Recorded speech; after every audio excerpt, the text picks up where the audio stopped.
Cuán firme cimiento se ha dado a la fe de Dios en su eterna palabra de amor. Con el propósito de compartir con usted las inmutables verdades de la palabra de Dios, presentamos A Través de la Biblia, un estudio detallado y sistemático de toda la Biblia que le ayudará a conocer lo que Dios ha revelado para nuestro provecho espiritual. Estos estudios bíblicos fueron diseñados y elaborados por el Dr. J. Vernon McGee, versado maestro de la Biblia, quien dedicó la mayor parte de su vida a la enseñanza clara y sencilla de la palabra de Dios. Acompáñenos, pues, mientras avanzamos en nuestro recorrido a través de la Biblia. Cuán firme cimiento la palabra de Dios. Es un gozo estar nuevamente con usted, amigo oyente, para traerle otro estudio de la serie A Través de la Biblia. Continuamos hoy, amigo oyente, nuestro estudio del Evangelio según San Lucas. Estamos ya acercándonos al final del capítulo 9 de este Evangelio, y como decíamos en nuestro programa anterior, estamos considerando solamente ciertos aspectos en una forma rápida, ya que los consideramos como un repaso de lo que estudiamos en los Evangelios de Mateo y de Marcos. Y llegamos ahora al versículo 44, donde vemos que Jesús se dirige hacia Jerusalén. Después de sanar al muchacho endemoniado, el Señor y sus discípulos se encaminaron hacia Jerusalén. Y una vez más, el Señor les habló en cuanto a su muerte inminente. Leamos entonces el versículo 44 de este capítulo 9 de Lucas. Haced que os penetren bien en los oídos estas palabras, porque acontecerá que el Hijo del Hombre será entregado en manos de hombres. Ahora el Señor Jesucristo hizo un gran esfuerzo por familiarizar a sus discípulos con el hecho inminente de que Él sería entregado en manos de hombres. Ahora, en los versículos 46 al 50, encontramos que Jesús habla de la humildad y utiliza a un niño como ejemplo. Y usted recordará que ya hablamos de esto cuando estudiábamos los Evangelios de Mateo y Marcos. En el versículo 51 encontramos entonces que, cuando se cumplió el tiempo en que Él había de ser recibido arriba, afirmó su rostro para ir a Jerusalén. Empezando en Cesarea de Filipos, el Señor comenzó a caminar hacia Jerusalén. Consciente de que allí le esperaba la muerte, Jesús se dirigió con resolución hacia Jerusalén. En lugar de subir a su Padre en el cielo, en el apogeo de su ministerio, deliberadamente escogió el camino de la humillación que conducía a la vil cruz romana. Es decir que el Señor sabía lo que estaba haciendo. Deliberadamente escogió este camino, porque, como Él mismo lo dice en el versículo 56 de este capítulo 9 de Lucas, el Hijo del Hombre no ha venido para perder las almas de los hombres, sino para salvarlas. Y se fueron a otra aldea. Ahora, en los versículos finales, los versículos 57 al 62, encontramos a algunos que deseaban seguirle, pero bajo condiciones. Y Jesús entonces les pone otra prueba de lo que es el discipulado. Y usted recordará que también esto lo vimos ampliamente en nuestro estudio del capítulo 8 del Evangelio según San Mateo. Y así, amigo oyente, concluye nuestro estudio de este capítulo 9 del Evangelio según San Lucas, que constituyó más bien un repaso de lo que ya habíamos estudiado en los Evangelios de Mateo y de Marcos. Y llegamos ahora al capítulo 10. En este capítulo encontramos que Cristo envía a los 70 discípulos. Les exhorta a ser humildes y en lo que deben regocijarse. Les enseña cómo obtener la vida eterna. Reprende a Marta y alaba a María. El doctor Lucas, como ya lo hemos dicho, es el único evangelista que incluye la parábola del buen samaritano en su evangelio, y esta es una de las parábolas más conocidas y famosas. Veremos que su interpretación final es que Jesús mismo es el buen samaritano, quien encontró a la humanidad herida por el pecado junto al camino de la vida, donde la religión y la ley pasaban, indiferentes e incapaces de ayudar. Comencemos pues leyendo los primeros 2 versículos de este capítulo 10 de Lucas. Después de estas cosas, designó el Señor también a otros 70, a quienes envió de dos en dos delante de él a toda ciudad y lugar a donde él había de ir. Y les decía, la mies a la verdad es mucha, mas los obreros pocos. Por tanto, rogad al Señor de la mies que envíe obreros a su mies. Con esto vemos que el Señor no solo envió a los 12 apóstoles, sino también a otros. El doctor Lucas es el único que nos cuenta acerca de esta misión de los 70. Ahora oímos hablar mucho hoy en día en cuanto a la oración. Rogad al Señor de la mies que envíe obreros a su mies, leemos en la última parte del versículo 2. Nos dicen que el Señor miró los campos que estaban blancos para la siega y que nuestro trabajo, nuestra responsabilidad hoy en día es el de recoger la siega. Ahora preste mucha atención a lo que le vamos a decir porque puede ser que le parezca un poco extraño, pero no consideramos nuestra responsabilidad el segar. Nuestro trabajo, amigo oyente, nuestra responsabilidad es sembrar.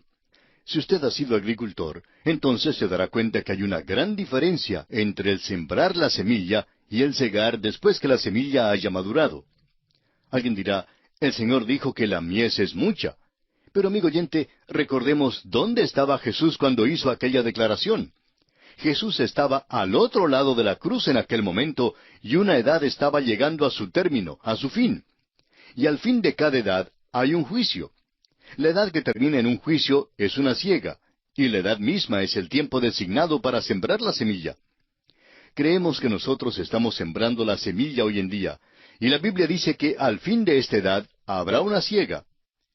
En la parábola de la cizaña y el trigo, el Señor dijo en el capítulo 13 de Mateo, versículo 30, «Dejad crecer juntamente lo uno y lo otro hasta la siega. Y al tiempo de la siega, yo diré a los segadores, recoged primero la cizaña y atadla en manojos para quemarla, pero recoged el trigo en mi granero». Nuestro trabajo, nuestra responsabilidad, amigo oyente, es la de sembrar la semilla que es la palabra de Dios. Y este es el trabajo de todo cristiano. Nuestro trabajo no es de cegar, porque esa es la obra del juicio, y nosotros no vamos a juzgar a nadie. Yo no sé cuál es la condición o la relación suya con Dios, porque no puedo ver su corazón. Dios, en cambio, puede ver el corazón suyo, y Él es quien será su juez.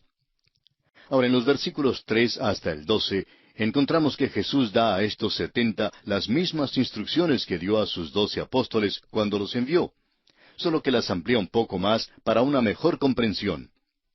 Ahora, en los versículos 13 al 15, encontramos que hemos llegado al fin de una edad, y que Jesús pronuncia su juicio sobre Corazín, Betsaida y Capernaum. Leamos los versículos 13 hasta el 15 de este capítulo 10 de Lucas. «Ay de ti, Corazín, ay de ti, Betsaida, que si en Tiro y en Sidón se hubieran hecho los milagros que se han hecho en vosotras, tiempo ha que sentadas en cilicio y ceniza se habrían arrepentido. Por tanto, en el juicio será más tolerable el castigo para Tiro y Sidón que para vosotras.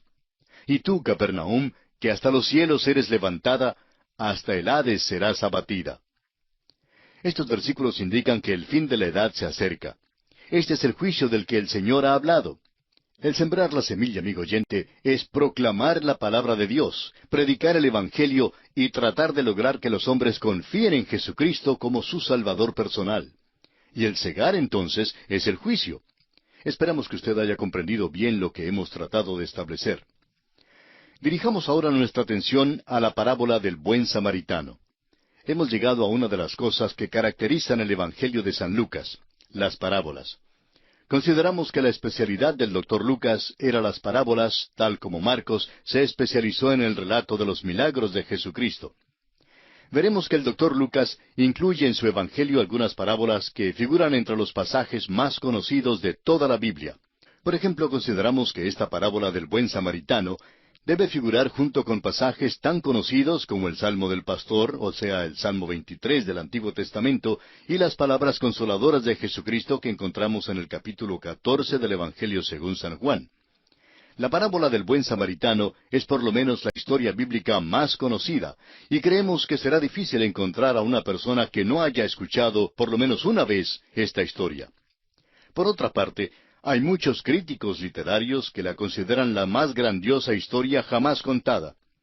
Por cierto, tenemos que admitir que entre todas las parábolas, esta es la más conocida y la más popular. Se trata de la historia de un hombre que cayó entre ladrones y de lo que ocurrió después. Comencemos, pues, nuestro estudio de esta parábola leyendo el versículo 25, que sirve como una introducción, ya que nos da el trasfondo de lo que surgió antes y la razón que tuvo el Señor Jesucristo para contar esta historia. Leamos el versículo 25 de este capítulo 10 de San Lucas. Y he aquí un intérprete de la ley se levantó y dijo, para probarle, Maestro, ¿haciendo qué cosa heredaré la vida eterna?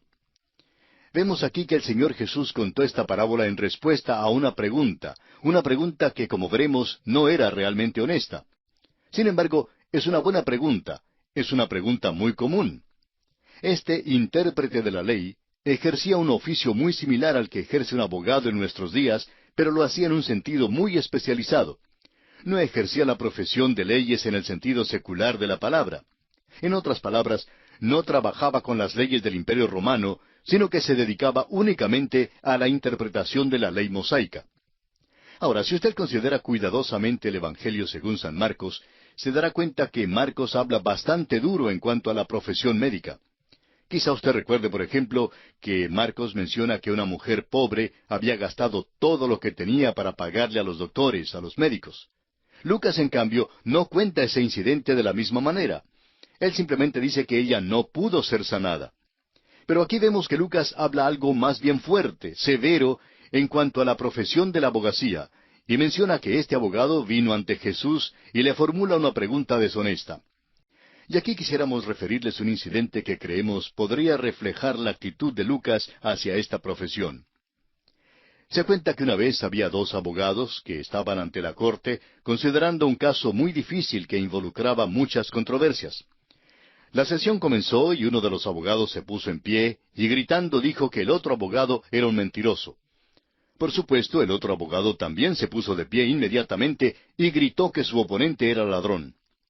El juez entonces golpeó la mesa con su mazo pidiendo silencio y dijo, ahora que los abogados se han identificado, podemos comenzar el proceso.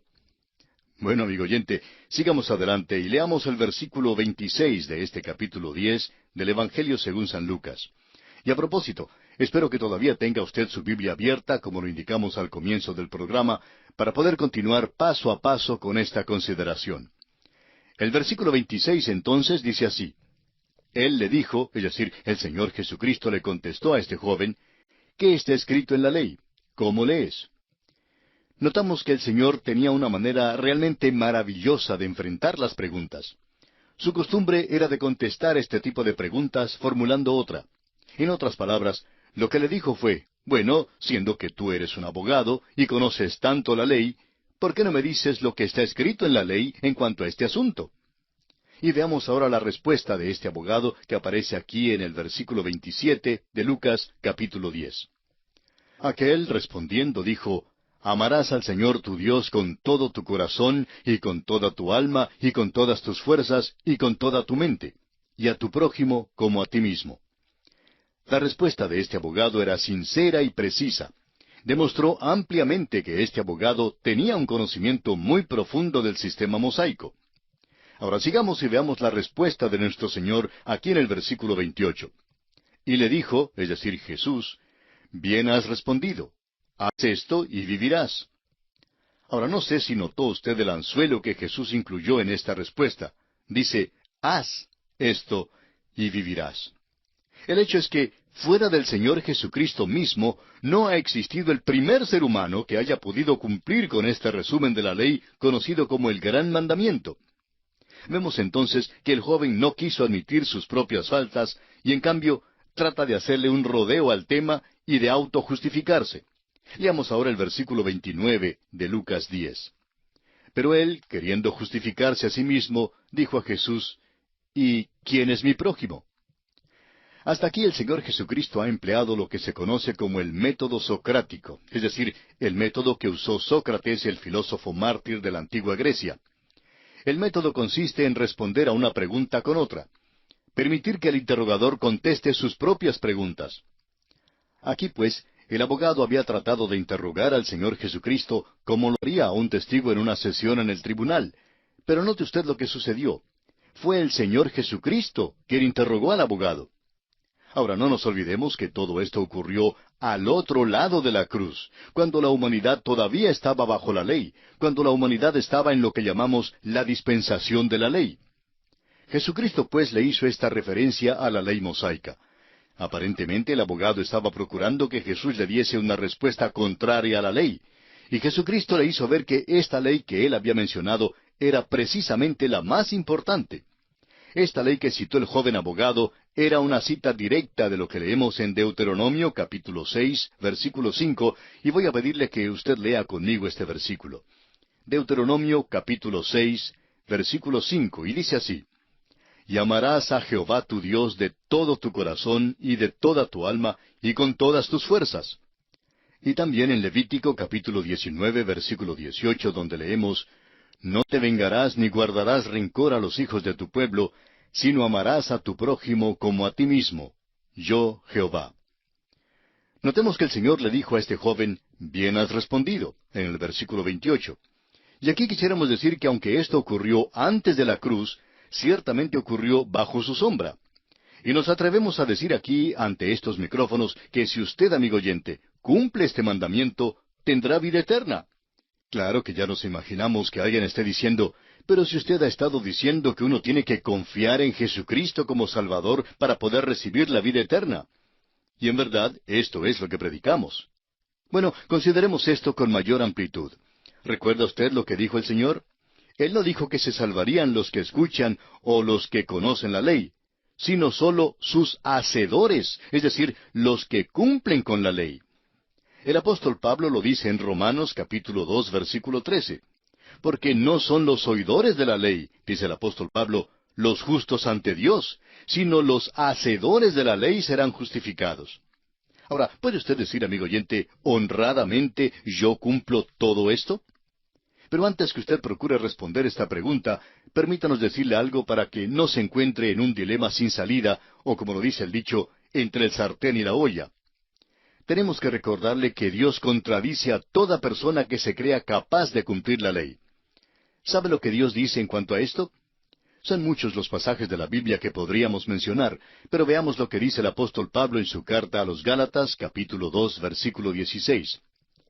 Sabiendo que el hombre no es justificado por las obras de la ley, sino por la fe de Jesucristo, nosotros también hemos creído en Jesucristo para ser justificados por la fe de Cristo y no por las obras de la ley, por cuanto por las obras de la ley nadie será justificado. ¿Se da cuenta? Usted, amigo oyente, simplemente no es capaz. No puede vivir al nivel que demanda la ley. Es imposible que usted pueda cumplir la ley. Permítanos ahora leer lo que dice en cuanto a esto el apóstol Pablo en su carta a los Romanos capítulo 8 versículo 3. Y para mayor claridad vamos a leer este pasaje de la paráfrasis del Nuevo Testamento que ha aparecido en el idioma castellano bajo el título Lo más importante es el amor. Romanos capítulo 8 versículo 3 dice: El conocer los mandamientos de Dios no nos arranca de las garras del pecado, porque, fíjese bien, no podemos guardar la ley ni la guardamos. Pero Dios, para salvarnos, puso en vigor un plan diferente. Envió a su propio Hijo, con un cuerpo humano igual en todo al nuestro, salvo que no era pecador, y al entregarlo en sacrificio por nuestros pecados, destruyó el dominio del pecado sobre nosotros. En otras palabras, lo que era imposible para la ley, Dios lo ha cumplido, enviando a su Hijo para salvarnos del pecado. Pero no solo eso, sino que también nos ha enviado su Santo Espíritu para posibilitarnos, para capacitarnos, de manera que podamos vivir la vida cristiana. Es imposible que un ser humano, en sus propias fuerzas, pueda cumplir con todo lo que requiere la ley. Si este abogado que vino a Jesús hubiera sido honesto, sin duda habría admitido su imposibilidad de cumplir la ley. Bueno, amigo oyente, lamentablemente se nos acabó el tiempo, así es que tenemos que detenernos, pero continuaremos en nuestro próximo programa.